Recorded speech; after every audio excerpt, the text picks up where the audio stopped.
Baik, selamat malam Bu Widya. Jadi di sini saya akan menjelaskan hasil pekerjaan saya dari ujian tengah semester pada mata kuliah perancangan irigasi dan bangunan air.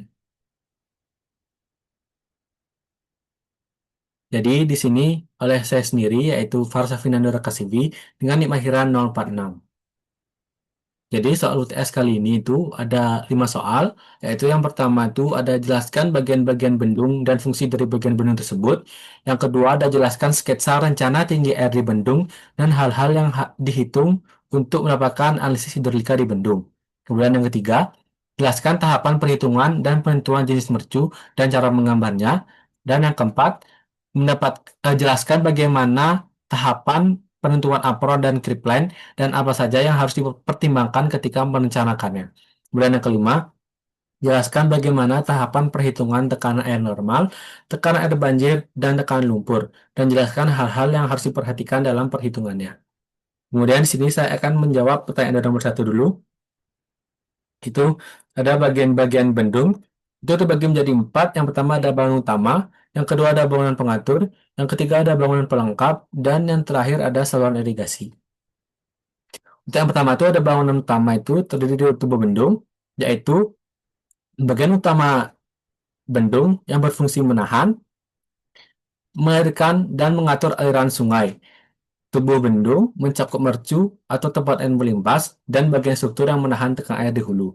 Untuk gambarnya bisa dilihat pada layar sebelah kiri, sudah saya lingkarin. Kemudian yang kedua itu ada bangunan pengambilan atau bangunan intik, yaitu struktur yang berfungsi mengambil air dari tampungan bendung untuk disalurkan ke saluran irigasi atau kebutuhan lainnya. Biasanya dilengkapi saringan dan pintu pengatur untuk mengontrol debit dan mencegah masuknya kotoran. Untuk gambarnya bisa dilihat juga pada gambar di samping, udah saya lingkarin. Kemudian selanjutnya ada bangunan pelimpah atau mercu. Itu eh, bagian penting dari sebuah bendung yang berfungsi untuk mengalirkan air yang melimpah jika debit air melebihi kapasitas dari sungai ke hilir, kapasitas tampungannya. Kemudian untuk gambarnya bisa dilihat pada gambar di samping. Kemudian kolam mola, yaitu struktur yang dibangun di hilir bendung untuk mengurangi kecepatan aliran air dan mencegah pengurusan pada dasar sungai. Fungsi utamanya adalah meredam energi dari air yang melimpah melalui saluran peluncur, sehingga menjaga kestabilan konduksi bendung. Untuk untuk contoh kolam bola atau gambarnya sudah saya tandai di samping. Kemudian ada pintu pengambilan atau pintu intik. Itu bangunan yang berfungsi untuk mengalirkan air dari sumber seperti sungai ke saluran sekunder, mengatur massa air ke dalam saluran, dan mencegah benda-benda padat dan kasar masuk ke dalam saluran. Kemudian ada pintu pemilas, yaitu salah satu bangunan pelengkap pokok bendung yang terletak di dekat uh, pintu intik dengan fungsi untuk membersihkan endapan sedimen di hulu bendung dengan cara mengalirkan air secara terkontrol.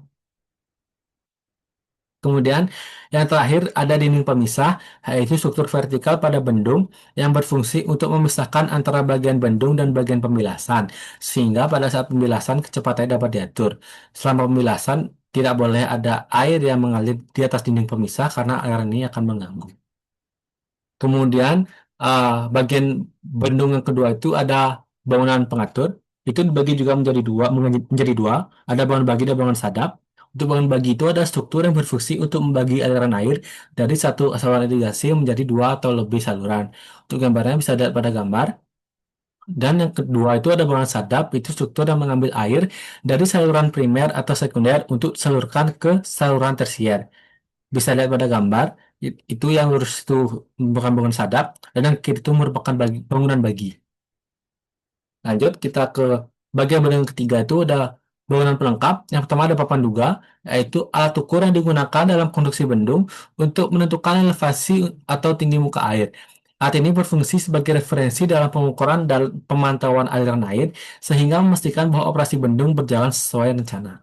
Kemudian yang kedua ada papan eksploitasi, yaitu papan informasi terkait operasional air suatu bendung yang berfungsi sebagai atau media pencatat, sehingga pengontrolan atau pengawasan menjadi lebih mudah. Kemudian ada jembatan, yaitu sebagai akses menyeberang bagi masyarakat dan memudahkan masyarakat untuk menjangkau seluruh bagian bendung. Kemudian ada tangga, yaitu bagian pelengkap yang berfungsi sebagai akses masyarakat untuk menuju bangunan bendung, serta akses juga untuk petugas untuk melakukan inspeksi, pemeliharaan, dan pengoperasian pintu air atau peralatan lainnya. Rumah jaga, yaitu bangunan kecil yang berfungsi sebagai pos pemantauan dan tempat istirahat bagi petugas yang bertanggung jawab atas pengoperasian dan pemeliharaan bendung. Kemudian ada tempat suci, yaitu biasanya dibangun di dekat bendung, berfungsi sebagai simbol penghormatan terhadap alam dan air, serta dapat digunakan untuk upacara yang bertujuan untuk memohon keselamatan dan keberkahan atas penggunaan air.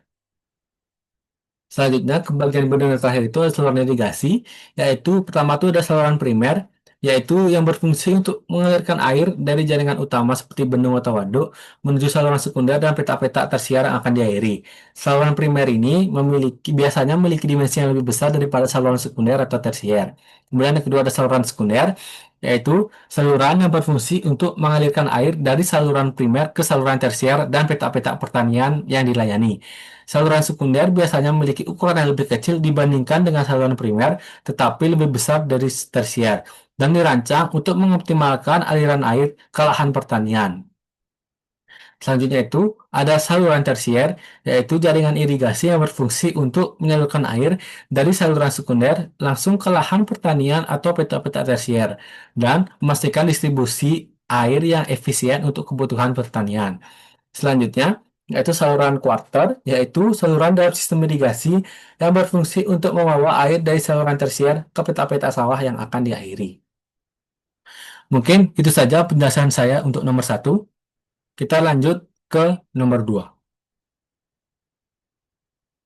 Baik, untuk nomor dua, yaitu menjelaskan sketsa rencana air di bendung dan hal-hal yang harus dihitung untuk mendapatkan analisis hidrolika di bendung.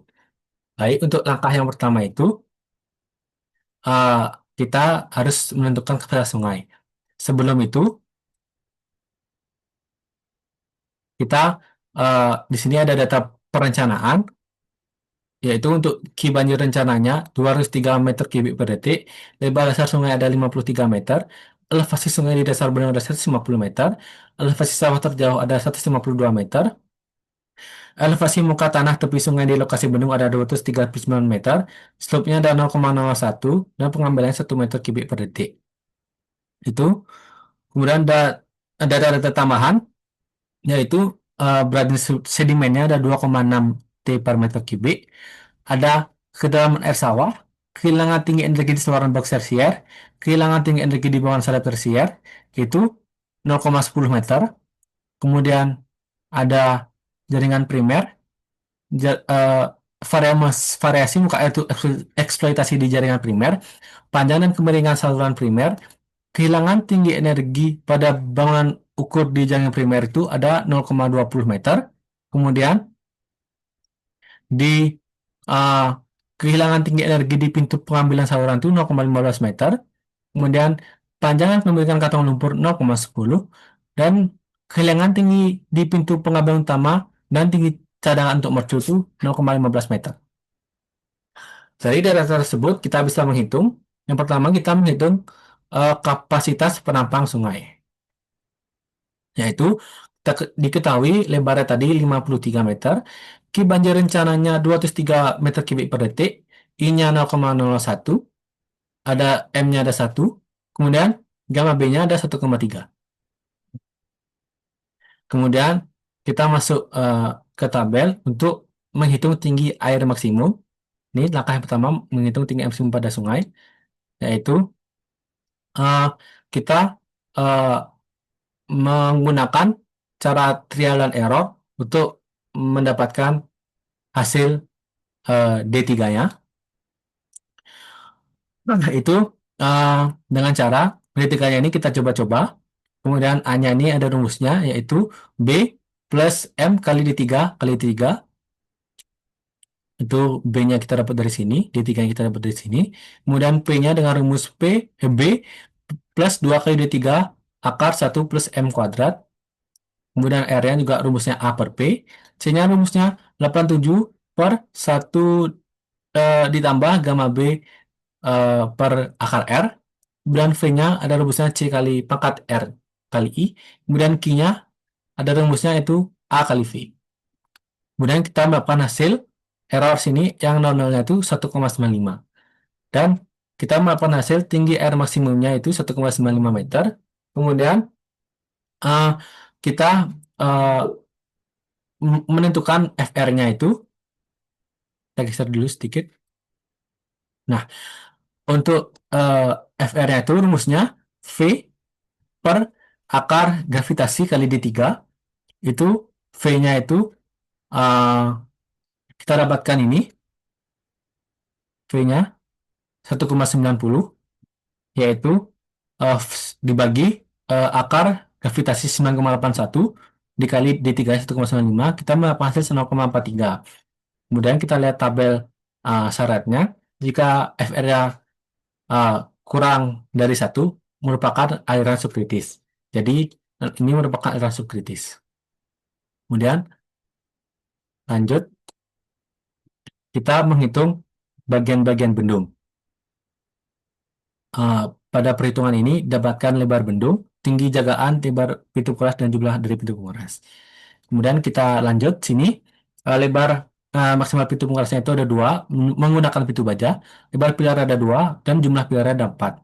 Pertama kita menghitung lebar sungai rata atau BN-nya itu dengan rumusnya B plus 2 dikali setengah kali di 3. Itu rumusnya, hasilnya maksudnya 54,94745 meter. Selanjutnya, kita menghitung lebar maksimum bendung atau B-nya itu dengan rumus 1,2 kali BN. Itu kita mendapatkan hasil 65,93694. Kita bulatkan menjadi 66 meter. Kemudian ada persyaratannya itu ini, yaitu B kurang dari sama dengan 1,2 BN.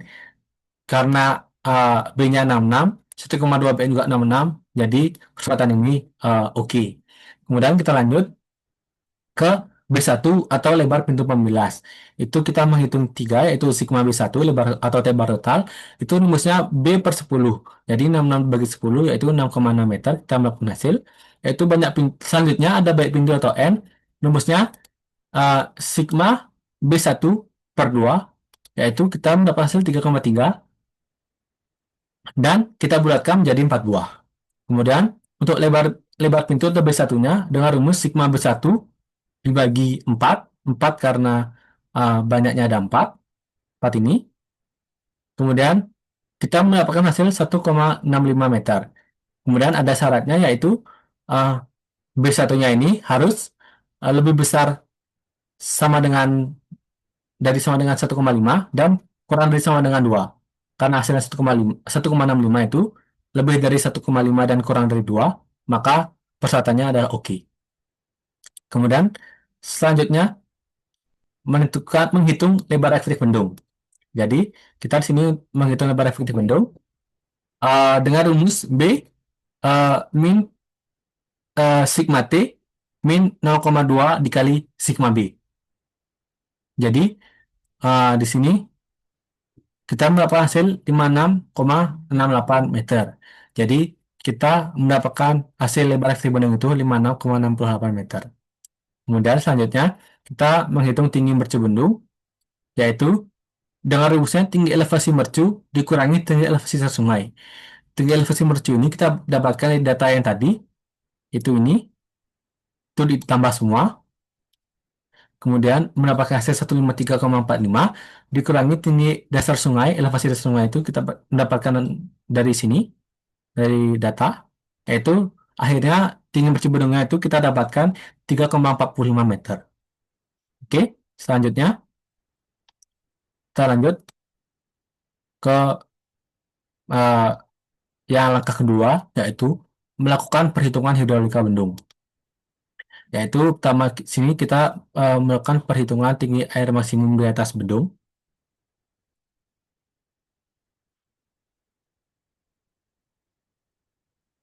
Kemudian uh, jadi di sini kita balik ke Excel. Di sini kita menggunakan cara trial and error juga untuk menentukan total energi di atas bendung. Itu uh, Ini yang di atas ini kita coba-coba. Kemudian idenya ini kita dapatkan dari eh, data, yaitu lotus 3, yaitu kemudian eh, P per H1, itu P-nya kita dapatkan dari sini, H1-nya kita dapatkan dari sini, yang kita coba. Kemudian HD ada rumusnya juga, P plus HE min D3, ini.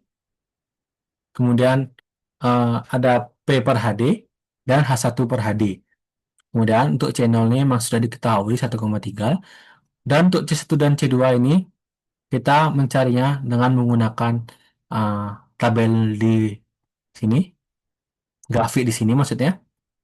Nah, sini sudah dijelaskan untuk mercu pada bagian hulu berbentuk vertikal, maka C1 sama dengan C2. Kemudian caranya itu seperti ini. Di sini kita mendapatkan untuk kita melihat dari yang sebelah kiri dulu, itu ada H1 per HD.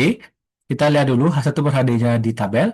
H1 per HD ini, baik. Terus selanjutnya kita ambil rata-rata aja. Kita bulatkan 0,5. Kemudian kita tarik garis horizontal ke kanan 0,5. Terus uh, kita mencari sekarang yang lengkung ke atas ini, itu kan uh, P per HD. P per HD itu ini kita bulatkan menjadi satu untuk cari rata-ratanya, satu. Kemudian satu ini kita lengkungin ke bawah, kita temukan ke garis horizontal yang tadi, kemudian kita tarik ke bawah. Dan akhirnya kita mendapatkan hasil C1-nya itu 0,91. Begitu caranya. Maka C1 sama C2 yaitu sama-sama 0,91. Untuk C-nya itu dikali C0 kali C1 kali C2. Untuk B efektif yang udah kita cari tadi. Dan H1 aksennya juga sudah ada rumusnya.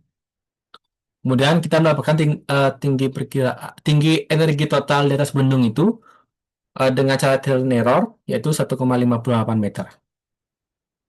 Kemudian kita lanjut untuk menentukan kehilangan energi di atas bendung atau HV0, yaitu dengan rumusnya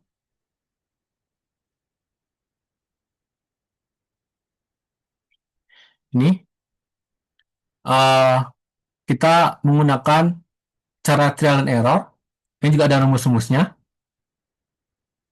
yaitu eh, pertama itu ada H, itu rumusnya HE min HV0, kemudian D0 ada H plus P, A sama dengan BF kali D0, V0 sama dengan QD per A, HV0 aksen rumusnya V0 2 per 2G, V0 kuadrat maksudnya, kemudian kita akhirnya mendapatkan error. Dan eh, di sini yang paling atasnya juga kita coba-coba, akhirnya kita mendapatkan hasil ini, HV0-nya 0,026, hanya 1,552, D0-nya 5,002, A-nya 283,486, dan V0-nya 0,716. Kemudian kita lanjut ke mencari tinggi air terendah pada kolam olakan. Selanjutnya ini kita pertama itu menentukan hydraulic pressure of the weir atau DC-nya dengan Q-nya itu 203, sudah dapatkan dari yang tadi, lebar efektif 56,68, gravitasinya 9,81, dan P-nya 3,45. Kemudian kita mencari Q dengan rumus Q per lebar efektif, kita mendapatkan hasil 3,582 meter persegi per detik. Kemudian DC-nya dengan rumus Q kuadrat per G pangkat 1 per 3, kita mendapatkan hasil 1,094. Kemudian uh, kita akhirnya bisa menentukan EC, yaitu uh, pertama tuh VC-nya itu kita dengan rumus Q sama dengan DC mendapatkan hasil 3,275 meter per detik. HVC dengan rumus VC kuadrat per 2G mendapatkan hasil 0,547 meter, dan EC dengan rumus DC plus HVC plus P mendapatkan hasil 5,090 meter. Oke, lanjut. Menghitung tinggi air terendah pada kolam ledakan, tinggi energi air terendah, yaitu kita menggunakan cara trial and error juga dengan uh, perkiraan V1 coba-coba, dan D1 dengan rumus Q per V1, HV1 dengan rumus V1 kuadrat per 2G, E1 dengan rumus D1 plus HV1, dan EC-nya ini sudah kita dapatkan tadi sebelumnya. Dan kita mencari errornya 0,00, mendapatkan V1-nya itu 9,621. Sehingga kita mendapatkan hasil V1-nya 9,621 meter per detik, D1-nya 0,37, HV1-nya 4,718 atau 4,72, E1-nya 5,090. Kemudian kita lanjut ke menghitung tinggi energi air tertinggi pada kolam ledakan, yaitu ini atau E2.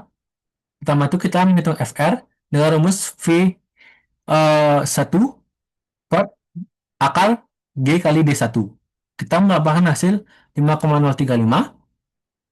Kemudian D2-nya dengan rumus D1 per 2 dikali 1 plus 8 kali FR kuadrat pangkat setengah kali 1 mendapatkan hasil 2,471 meter.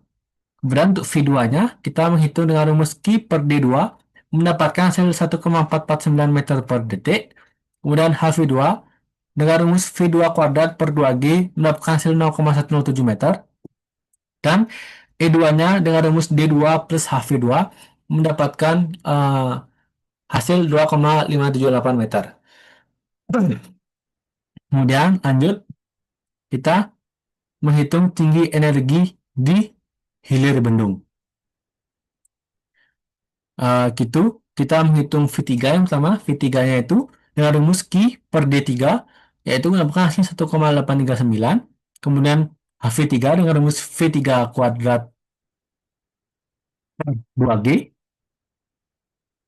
mendapatkan hasil 0,112, dan E3-nya dengan rumus D3 plus HV3 itu mendapatkan hasil 2,120 meter. Kemudian selanjutnya kita menghitung panjang dan dalam kolam ledakan. Pertama itu kita menghitung panjang dan dalam pengurusan, perhitungan dan panjang dan dalam pengurusan. Untuk ini sudah diketahui D0-nya 5,002, dari perhitungan sebelumnya D3 1,947, hanya 3,054, Q 3,582 meter persegi per detik, dan D-nya 300 mm, yaitu asumsi, yaitu diameter yang hanyut waktu banjir atau diameter material terbesar yang jatuh ke dalam kolam olah. Pertama itu kita uh, menghitung untuk perhitungan panjang dan dalam pengurusan itu menggunakan suklis formula dengan rumus T itu 4,75 per D pangkat 0,32 dikali H pangkat 02 dikali Q pangkat 0,57. Itu kita mendapatkan hasil 1,981.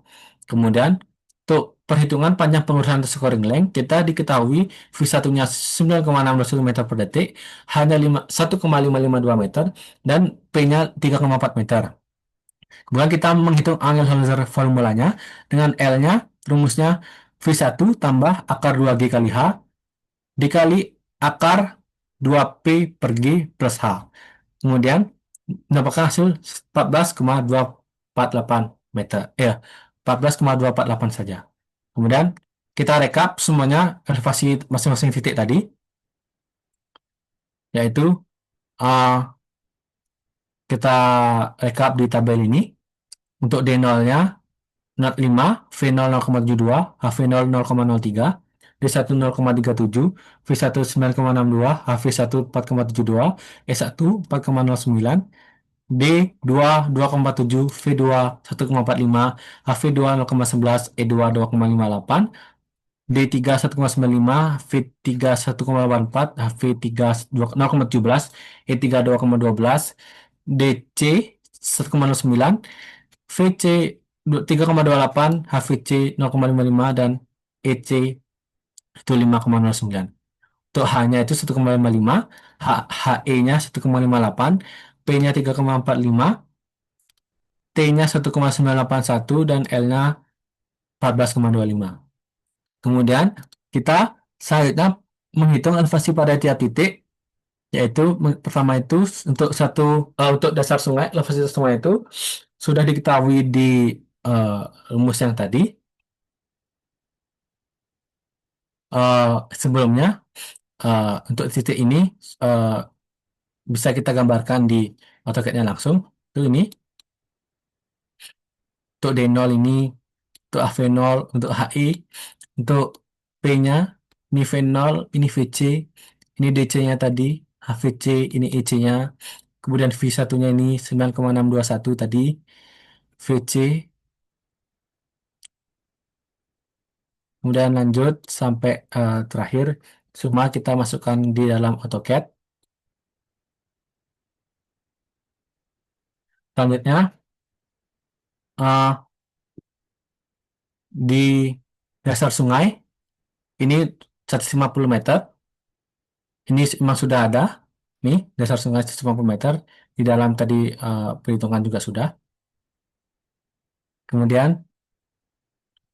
uh, untuk elevasi muka air normal atau MAN itu dengan rumus dasar sungai ditambah P, bukan hasilnya 153,45. Ini bisa dilihat di ini juga 153,45. Kemudian MAB-nya muka air banjirnya dengan rumus dasar sungai ditambah D0 dapatkan hasil 155, MAB-nya 155. Kemudian energi kritisnya itu dengan rumus dasar sungai ditambah E1 itu mendapatkan hasil 155,09. Kemudian di hilir bendung, energi di hilir bendung 152,12 didapatkan dari dasar sungai ditambah E3. Kemudian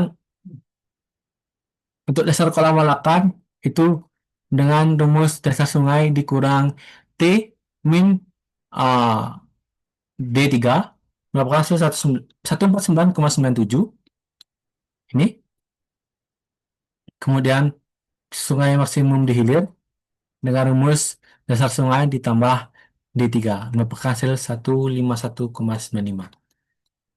Oke, sekian jawaban saya untuk nomor 2. Kita lanjut ke nomor 3, yaitu jelaskan tahapan perhitungan dan penentuan jenis mercu dan cara menggambarnya. Yaitu yang pertama itu kita menentukan tipe kemiringan, yaitu dengan P-nya 3,45 sudah dapatkan sebelumnya, hanya juga 1,55, dan dengan rumus P per H kita mendapatkan hasil 2,22. Dengan tabel ini, karena 2,22 lebih besar dari 1,5, maka kemiringannya itu vertikal. Kemudian lanjut, menentukan titik koordinat dan jari-jari bagian upstream. Untuk pemudahan dalam penggambarannya, yang dimana untuk menentukan hal itu menggunakan rumus, ada rumusnya X0, X1, R0, R1. Ini yaitu X0-nya dengan rumus 0,175 kali H mendapatkan hasil 0,272 meter. Untuk X1-nya 0,282 kali H mendapatkan hasil 0,438 meter. R0-nya dengan rumus 0,5 kali H mendapatkan hasil 0,776 meter. Dan R1-nya 0,2 kali H mendapatkan hasil 0,310 meter. Kemudian uh, kita sebelum masuk ke rumusnya, kita mencari dulu kama n-nya itu dengan tabel di sini, tabel KP02 itu untuk vertikal itu K-nya 2 dan N-nya 1,85. Jadi kita masukkan ke sini. Lanjut, kita menentukan bagian belakang bendung atau downstream menggunakan persamaan yang dikembangkan oleh Army Corps of Engineer, di mana X pangkat N itu sama dengan K kali H pangkat N min 1 kali Y. Kemudian kita masukkan angka-angkanya ini. Nih, eh, K di X pangkat 1,85 sama dengan 2000, K-nya 2000, dikali 1,55 pangkat 1,85 min 1 dikali Y. Karena Y-nya belum ada angkanya, kita pindah ruas. Jadi Y sama dengan 0,344 dikali X pangkat 1,85. Lanjut, kita lanjut ke menentukan lengkung mercu spillway di bagian hilir. Ini tuh kita ke sini, Y-nya sudah kita dapatkan tadi, hasilnya di atas 0,344, X pangkat 1,85. Kemudian eh, di selanjutnya itu untuk turunannya, pertama ada Y aksen 0,637, kemudian ada X-nya 1,701, dan Y-nya 0,919. Kemudian kita mencari lengkung mercu spillway-nya. Dengan X-nya ini kita menggunakan interval 0,2. Untuk Y-nya ini ada rumusnya, yaitu uh, hasil Y yang tadi itu, Y dikali X-nya tadi, X intervalnya, pangkat N. Itu rumusnya. Kemudian itu sama semua di bawah. Dan kita akhirnya menemukan hasil X-nya itu 1,101 dan elevasinya 152,531. Kemudian yang terakhir itu kita menentukan hilir spillway dengan kemudian yang telah ditetapkan. Itu uh, bagian hilir ini kita melakukan perbandingan 1 banding 1. Kita coba masuk ke AutoCAD ya.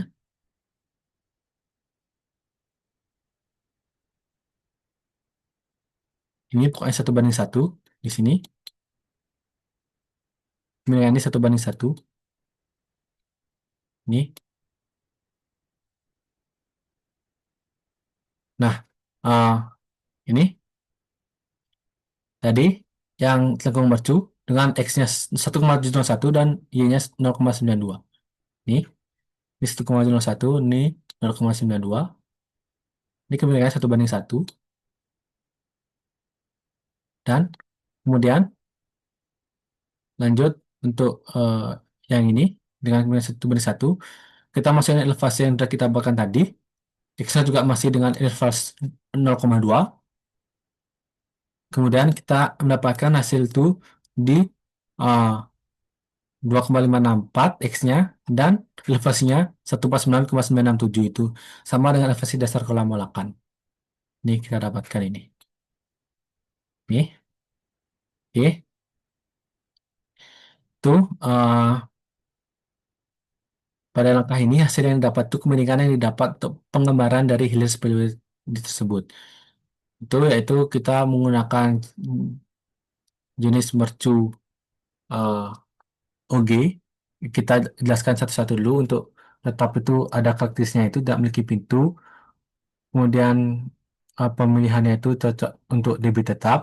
Untuk mercu bergerak itu dilengkapi pintu air, cocok untuk mengatur debit musiman. Kalau mercu OG itu bentuk engkong sesuai profil arahan ideal arahan kritis. Umumnya pada bentuk tetap itu efisiensi tinggi dan cocok untuk airan subkritis dan debit besar. Kemudian mercu trapesium atau persegi itu profil sederhana, mudah dibangun dan dioperasikan. Itu biayanya murah, pelaksanaan cepat. Kemudian ada mercu ambang lebar atau broad crest wheel, itu bagian atas data dan panjang, cocok untuk pengukuran debit. Kemudian ada mercu ambang tipis atau sub crest wheel, itu pelimpasan terjadi dari ujung tajam plat atau plat baja, digunakan untuk pengukuran debit kecil atau di laboratorium. Jadi kita di sini akan menggunakan mercu OG. Oke, lanjut. Ah, mungkin itu saja yang bisa saya jelaskan untuk nomor 3. Lanjut untuk nomor 4. Kita baca soalnya dulu, jelaskan bagaimana tahapan penentuan apron dan script line dan apa saja yang harus dipertimbangkan ketika merencanakannya. Jadi di sini ah, yang pertama itu ada menentukan panjang lantai muka dengan teori uh, BLIGH.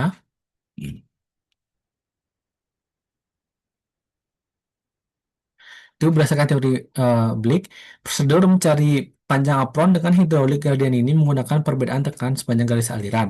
Misalnya perbedaan tekan di jalur pengaliran adalah sebanding dengan panjang jalan creep line. Kemudian di sini A, dari AB, BC, CD, DE, EF, FG, GH, HI ini sampai IJ ini asumsi sendiri dan si sendiri. Kemudian di C-nya ini merupakan ketentuan. Tentu saja kita lihat dari tabel ini. Untuk C, untuk dari metode Blake, ini kita dari ini boulder, batu kecil, batu kecil dan kerikil itu 4 sampai 6. Jadi kita ambil tengah-tengahnya itu 5. Kemudian kita menentukan panjang lantai muka dengan rumus Blake. Blake ini habis itu rumusnya itu sigma H dengan L per C. Akhirnya di sini ini tadi AB-nya itu untuk delta H maksudnya delta H AB dengan rumus AB dibagi C. Terus begitu juga delta H BC, BC juga gitu. ABC dibagi C, CD juga dibagi C, semua dibagi C. Kemudian sampai akhirnya kita mendapatkan hasil sigma delta H-nya itu merupakan hasil 2,3866. Kemudian uh, kita di sini menghitung juga L-nya dengan rumus sigma delta H dikali C, kita mendapatkan hasil 11,933 meter. Kemudian untuk faktor keamanan 20%, 0,200 dikali L-nya ini tadi, mendapatkan hasil 2,387. Dan kita mendapatkan L totalnya itu uh, L ini 2,387 ditambah 11,933 itu mendapatkan hasil 14,320. Lanjut, uh, untuk ini tadi panjang vertikalnya itu ada 2, mendapatkan hasil dari sini. Lanjut terus sampai sini 0,5 kita buka AutoCAD-nya. Ini ya, untuk AB sama itu ada 2, kemudian ada 1 0,75, ini 1 itu 0,75 dan 1, ada 1,25 ini dan 0,933 ini. Tuh lanjut juga terus 0,5 ini 0,5 0,5 0,5 0,5 sampai terakhir. Kemudian ini juga begitu horizontalnya sama dengan panjang 1,5 1,5 1,5 1,5 kemudian ada 0,98 sampai terakhir 0,98. Kemudian mendapatkan hasil totalnya panjang vertikalnya 9,033 dan horizontalnya 11,880. Jadi vertikalnya ini totalnya 9,033 dan horizontalnya 11,88. Baik, lanjut ke uh, langkah selanjutnya yaitu menentukan panjang grip line. Jadi untuk menentukan panjang grip line ini kita pertama itu uh, sudah kita ketahui yang pertama ada LH-nya 11,88 tadi, lebar horizontalnya untuk lebar vertikalnya 9,033 dan sigma L-nya kita mendapatkan hasil 20,913 meter. Kemudian kita cek persyaratannya sigma L harus lebih besar dari L yaitu 20, sigma L-nya 20,913 itu harus lebih besar dari 11,933. Akhirnya aman atau oke. Kemudian uh, kita melakukan pengujian K-prime yaitu dengan dua cara. Ada teori Blake dan teori Lin. Pertama ada CC-nya kita mendapatkan 5 diketahui yaitu pertama ada HB dengan rumus H plus P min D3 kita mendapatkan hasil 3,0541. Kemudian L-nya kita dengan rumus CC kali HB mendapatkan hasil 15,27 meter. Kemudian LB-nya yaitu uh, rumusnya LV plus LH mendapatkan hasil 20,913 meter. Kemudian masuk ke persyaratan, yaitu L eh, harus kurang dari sigma L. Jadi L-nya 15,27, kemudian sigma L-nya 20,91. Jadi aman atau oke. Kemudian yang kedua itu ada teori Lin, yaitu eh, kita mencari CW-nya itu ada 3, kemudian kita mencari L-nya, CW kali HB, mendapatkan 9,16 meter. Kemudian ada LD-nya, rumusnya LV plus sepertiga LH dengan hasil 12,99. Kemudian syaratnya L harus kurang dari LD, 9,16 harus kurang dari 12,99, maka hasilnya aman atau oke. Ini sudah kita hitung panjang creep line. Ini ada penjelasannya. Untuk faktor yang pertama ada tinggi jatuh air atau H itu, makin tinggi energi makin besar, apron harus makin panjang dan kuat. Kemudian untuk jenis tanah pondasinya, tanah berpasir, risiko tipping tinggi, creep line harus panjang dan cut off diperlukan. Untuk debit maksimum toki, semakin besar, semakin kuat gaya erosi hilir. Untuk kondisi aileron hilir itu, alam superkritis memerlukan kolam mola atau peredam energi. Untuk kondisi muka air bawah tanah itu, jika tinggi, uplift pressure besar, perlu drainase dan lapisan kedap air. Kemudian ada tinggi keamanan bendung, faktor keamanan harus mencakup gaya angkat, rembesan, dan erosi. Oke, eh, itu saja yang bisa saya jelaskan untuk nomor 4-nya. Lanjut ke nomor 5, yaitu jelaskan bagaimana tahapan perhitungan tekan air normal, tekan air banjir, dan tekan lumpur, dan jelaskan hal yang harus diperhatikan dalam perhitungannya. Sebentar.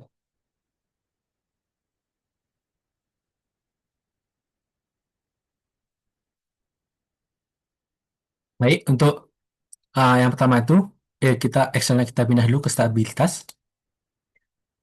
ya. Kemudian pertama itu ada tekan air normal. Itu dalam perhitungan untuk tekan air normal ini yang dihitung itu momen resisten atau menahan atau MR dan momen guling atau M0. Dan rumus PA satunya itu gaya air normal area horizontal itu rumusnya seperdua kali gamma air kali H kuadrat. Kemudian untuk PA2 untuk arah vertikalnya itu rumusnya B kali H kali gamma air. Nih kita ke Excelnya. Untuk B-nya kita dapatkan dari eh, perhitungan sebelumnya. Kemudian eh, mendapatkan hasil X-nya itu 8,027 dan Y-nya itu 4,775.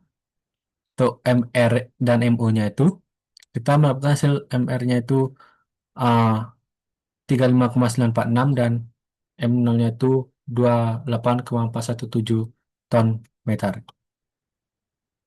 Di sini uh, di tabel ini di ada B-nya, ada hanya ada gamma air, ada berat tonnya, ada V mahanya, ada X sama Y-nya, kemudian ada momennya. Dan kita uh, yang diinput di AutoCAD itu yaitu dari X sama Y-nya di sini untuk tekanan air normal. Untuk X-nya tadi 8,027. Eh, salah maksudnya untuk tekanan di PA1 itu kan di daerah Y, PA1 ini 4,775 ini 4,775. Kemudian eh, untuk PA2-nya itu 35,4946. PA2 kita lihat di PA2. Maksudnya PA2-nya itu ini 8,027. Maaf salah, 8,027. Kemudian eh, mendapatkan hasil eh, MR dan MO ini. Dan lanjut ke tekanan air banjir, itu eh, sama juga dengan rumus PV satunya itu setengah kali gamma air kali H kuadrat, PV2 B kali H kali gamma air, PV3 B kali H kali gamma air, PV4 juga sama B kali H kali gamma air, PV5 setengah kali gamma air kali H kuadrat, dan PV5-nya maaf double, PV5-nya sama. Kemudian ini untuk PV6 maksudnya. setengah kali gamma air kali H kuadrat. Kemudian kita masukkan ke sini semua rumus-rumusnya. Tabelnya ada B, ada H, ada gamma air juga, ada beratnya ton. Untuk X sama Y-nya, dan dapat hasil ini. eh, PV satunya itu dia arah Y-nya, dan dapat hasil 4,75. Jadi hasil ini yang diinputkan ke AutoCAD-nya. Y-nya ada 4,75, kita masuk ke air banjir. PV1 bisa kita lihat, PV1 ini 4,75, benar. Kemudian PV2-nya, PV dia juga di arah Y, 5,637. Kemudian PV3 di arah X, 8,027. PV3 8,027. Ini PV3 8,027. PV4-nya juga di arah X, 7,698. Ini PV4. Kemudian PV5 di arah X juga 5,637. PV5, kita cari PV5 ini. 5, oh, untuk PV5, oh, mungkin salah ketik. Lanjut ke PV6-nya, 3,91. PV6-nya, sini, benar. Kemudian, merupakan momen MR sama MA0-nya itu, MR-nya 67,747 ton meter, dan MO-nya itu momen gulingnya itu di 50,769 ton meter. Lanjut ke tekanan lumpur. Dalam menghitung tekanan air lumpur ini, yang dihitung yaitu MR dan M0, MO, dengan rumus PL1-nya itu setengah kali KA kali H kuadrat kali gamma lumpur, dan PL2-nya KA kali B kali H kali gamma lumpur. Bisa kita lihat di sini. Kemudian untuk X-nya, untuk PL1-nya itu di arah Y 4,775. Kita buka AutoCAD-nya. Ini 4,775 PL1, dan PL2-nya itu di arah X 8,027. Nih, udah. Jadi itu untuk tekan lumpurnya, dan momennya itu kita melakukan hasil MR-nya untuk momen resistennya itu 95,256, dan momen gulingnya 25,099 ton meter. Oke, baik. Mungkin itu saja yang dapat saya sampaikan. Eh, Maaf jika banyak kesalahan kata yang eh, dari tadi saya sampaikan. Mohon dimaafkan. Terima kasih dan selamat malam.